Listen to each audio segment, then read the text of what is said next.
Radio Pakistan سامعین کرام، ماہ ربیع الاول کی مناسبت سے سیمینارز کا سلسلہ پیش خدمت ہے رحمت للعالمین۔ آج کا ذیلی موضوع ہے صلہ رحمی، پیشکش ریڈیو پاکستان حیدرآباد۔ السلام علیکم سامعین کرام، ماہ ربیع الاول کی مناسبت سے ریڈیو پاکستان سالہ سال کی طرح اس سال بھی عقیدت افروز پروگرام پیش کر رہا ہے، جس میں نبی کریم صلی اللہ علیہ وآلہ وسلم کی سیرت مبارکہ کو روشناس کرایا جا رہا ہے۔ اس سلسلے میں ریڈیو پاکستان نے قومی نشریاتی رابطے پر رحمت للعالمین کے عنوان سے سیمینار منعقد کرائے ہیں۔ ریڈیو پاکستان حیدرآباد کے اسٹوڈیو میں منعقدہ آج کے سیمینار کی صدارت کر رہے ہیں Hafiz Munir Ahmed, dean faculty of Islamic studies, university of Sindh Jamshoro, جبکہ آج کے ضمنی موضوع صلہ رحمی کے حوالے سے مقالہ پیش کریں گے مفتی محمد شجاع الدین رتوی۔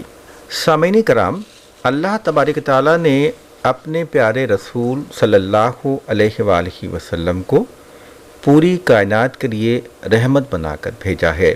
سورہ انبیاء کی آیت نمبر 107 میں اللہ تبارک تعالیٰ نے ارشاد فرمایا، وما ارسلناک الا رحمت للعالمین، اے نبی ہم نے آپ کو تمام جہانوں کے لیے رحمت بنا کر بھیجا ہے۔ اب میں ملتمس ہوں محترم مفتی محمد شجاع الدین رتوی صاحب سے کہ وہ آج کے ضمنی موضوع صلہ رحمی کے حوالے سے اپنا مقالہ پیش کریں۔ شرکائے محفل، السلام علیکم ورحمۃ اللہ وبرکاتہ۔ آج کی تقریر کا عنوان ہے صلہ رحمی۔ الحمدللہ رب العالمین والصلاة والسلام علی رسولہ محمد وعلی آلہ وصحبہ اجمعین، اما بعد فاعوذ باللہ من الشیطان الرجیم، بسم اللہ الرحمن الرحیم، ان اللہ یأمر بالعدل والاحسان وایتاء ذی القربی، صدق اللہ مولانا العظیم۔ بے شک اللہ تعالیٰ عدل اور احسان اور صلہ رحمی کا حکم دیتا ہے۔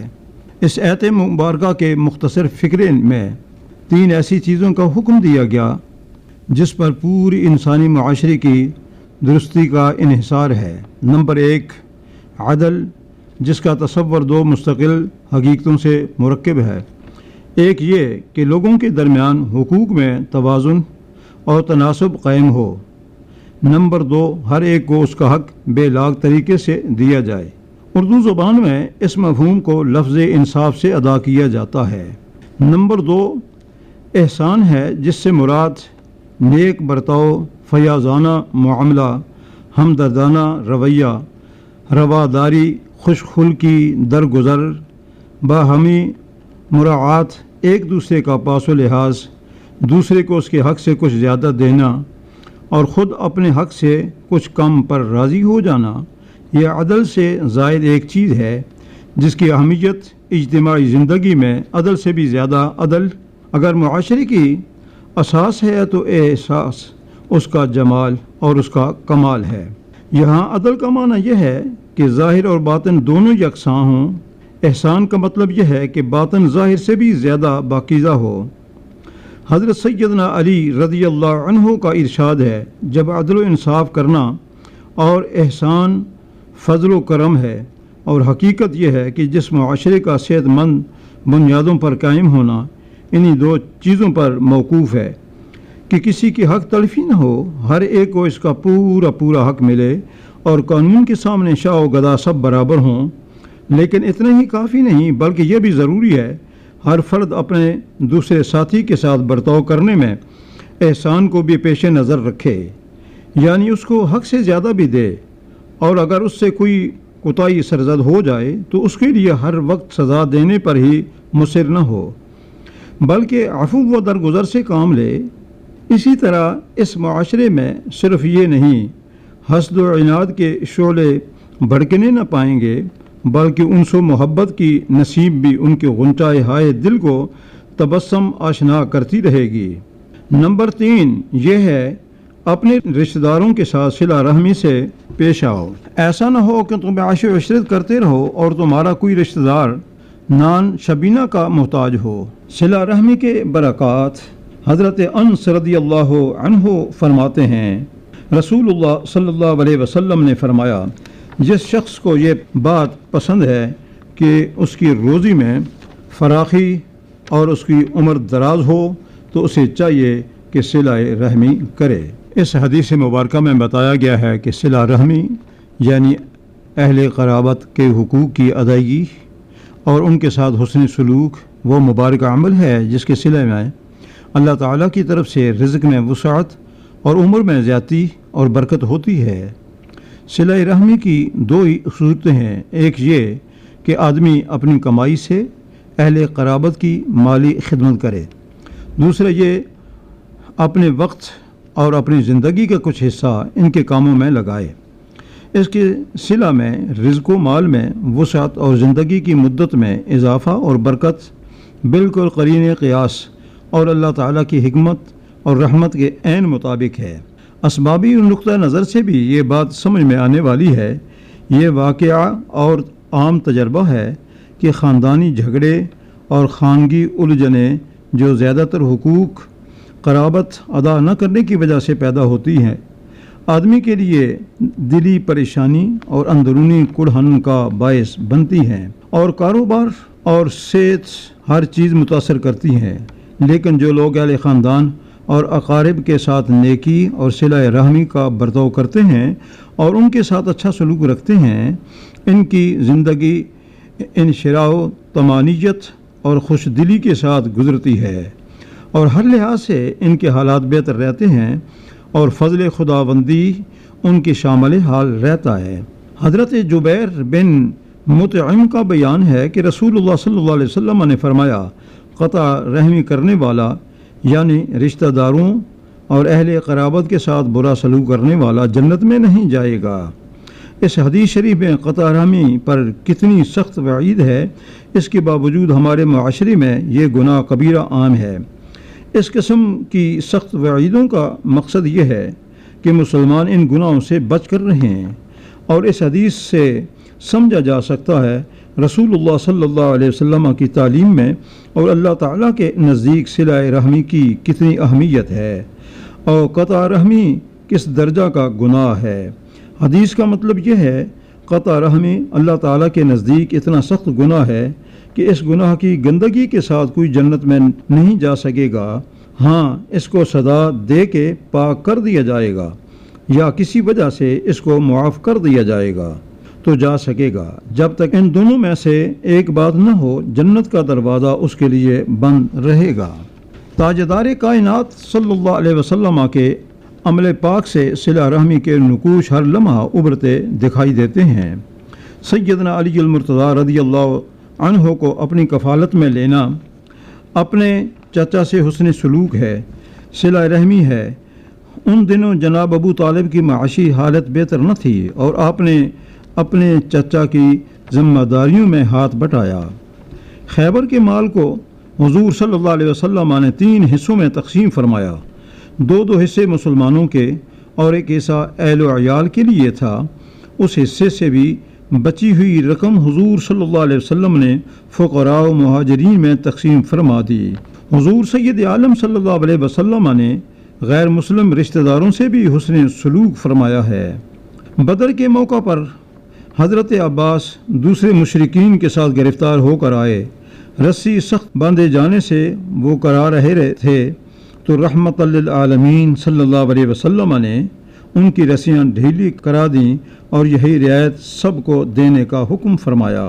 حضور سید عالم صلی اللہ علیہ وسلم نے کھانے پینے کا سامان بھی مہیا فرمایا تھا، اور وہ بھی اس طرح کہ آپ کے پاس اس وقت سامان نہ تھا۔ ابو رافع اور ابو ایوب رضی اللہ عنہما کے ذریعہ اپنی ذرہ ایک یہودی کے پاس رہن رکھی اور سامان لے کر ضرورت مند کو دیا۔ حضرت ابو ہریرہ رضی اللہ تعالی عنہ کا بیان ہے رسول اللہ صلی اللہ علیہ وسلم نے فرمایا بے شک اللہ تعالیٰ نے مخلوق کو پیدا فرمایا، جب وہ ان کی پیدائش سے فارغ ہوا تو رحم رشتہ نے کھڑے ہو کر کہا یہ اس شخص کا مقام ہے جو قطع رحمی سے تجھ سے پناہ مانگے۔ اللہ تعالیٰ نے فرمایا ہاں، کیا تو اس بات پر راضی نہیں کہ میں اس سے تعلق جوڑوں جو تجھ سے جوڑے؟ اور اس سے قطع تعلق کر لوں جو تجھے قطع کرے توڑے؟ رشتے رحم نے کہا کیوں نہیں، ایسا ہی ہونا چاہیے۔ اللہ تعالیٰ نے فرمایا پس یہ تیرے لیے ہے، یعنی ایسا ہی ہوگا۔ پھر رسول اللہ صلی اللہ علیہ وسلم نے فرمایا اگر تم چاہو تو اس کی تائید میں یہ آیات قرآنی پڑھو۔ یہی وہ لوگ ہیں جن پر اللہ تعالیٰ نے لعنت فرمائی اور انہیں بہرا اور اندھا کر دیا۔ اور بخاری شریف کی ایک روایت میں ہے جو تجھے ملائے گا میں اسے ملاؤں گا، جو تجھے کاٹے گا میں اسے کاٹ دوں گا۔ اس سے بھی صلہ رحمی کی تائید واضح ہے کہ یہ عمل اللہ تعالیٰ سے خصوصی ربط و تعلق کا ذریعہ ہے۔ حضرت عمر فاروق رضی اللہ عنہ نے اسی عید سے استدلال کر کے ولد کی بیع کو حرام قرار دیا تھا اور صحابہ کرام نے اس سے اتفاق فرمایا تھا۔ حاکم نے مستدرک میں حضرت بریدہ سے یہ روایت نقل کی ہے کہ ایک روز حضرت عمر رضی اللہ عنہ کی مجلس میں بیٹھا تھا کہ یکا یک محلے میں شور مچ گیا۔ دریافت کرنے پر معلوم ہوا کہ ایک لونڈی فروخت کی جا رہی ہے اور اس کی لڑکی رو رہی ہے۔ حضرت عمر نے اسی وقت انصار و مہاجرین کو جمع کیا اور ان سے پوچھا جو دین محمد صلی اللہ علیہ وسلم لائے ہیں کیا اس میں آپ حضرات کو قطع رحمی کا کوئی جواز ملتا ہے؟ سب نے کہا نہیں۔ حضرت عمر رضی اللہ عنہ نے فرمایا پھر یہ کیا بات ہے کہ آپ کے ہاں ماں کو بیٹی سے جدا کیا جا رہا ہے، اس سے بڑی قطع رحمی اور کیا ہو سکتی ہے؟ پھر آپ نے مذکورہ آیت تلاوت فرمائی۔ لوگوں نے کہا آپ کی رائے میں اس کو روکنے کے لیے جو صورت مناسب ہو وہ اختیار فرمائیں۔ حضرت عمر رضی اللہ عنہ نے تمام بلاد اسلامیہ کے لیے یہ فرمان عام جاری کر دیا کہ کسی ایسی لونڈی کو فروخت نہ کیا جائے جس سے اس کے مالک کے ہاں اولاد پیدا ہو چکی ہو، کیونکہ یہ قطع رحمی ہے اور یہ حلال نہیں۔ حضرت اللہ بن خارجہ رضی اللہ عنہ فرماتے ہیں نبی کریم صلی اللہ علیہ وسلم نے ارشاد فرمایا اپنے نسب کا علم حاصل کرو جس کے ذریعے سے تم اپنے رشتہ داروں سے صلہ رحمی کر سکو۔ لغت میں رحمت دو چیزوں کے مجموعہ کا نام ہے، یعنی رحمت، رقعت اور احسان و مہربانی۔ علامہ راغب اصفہانی المفردات میں رقم تراز ہیں، یعنی رحمت اس رقت کو کہتے ہیں جو اس شخص پر احسان کرنے کا تقاضا کرے جس میں رحمت کی جا رہی ہے۔ ارشاد ہوتا ہے وما ارسلناک الا رحمۃ للعالمین، اور نہیں بھیجا ہم نے آپ کو مگر سراپر رحمت بنا کر سارے جہانوں کے لیے۔ اس رحمت عامہ کی برکتوں سے عقل بھی بہرہ ہے اور دل کی دنیا بھی شاد کام ہے۔ ترجمان حقیقت شاعر مشرق نے کیا خوب کہا ہے، تیری نگاہ ناز سے دونوں مراد پا گئے، عقل و عیاب و جستجو، عشق و حضور و اضطراب، شوکت و سنجر و تسلیم و تیرے جلال کی نمود، فقر جنید با یزید تیرا جمال بے نقاب۔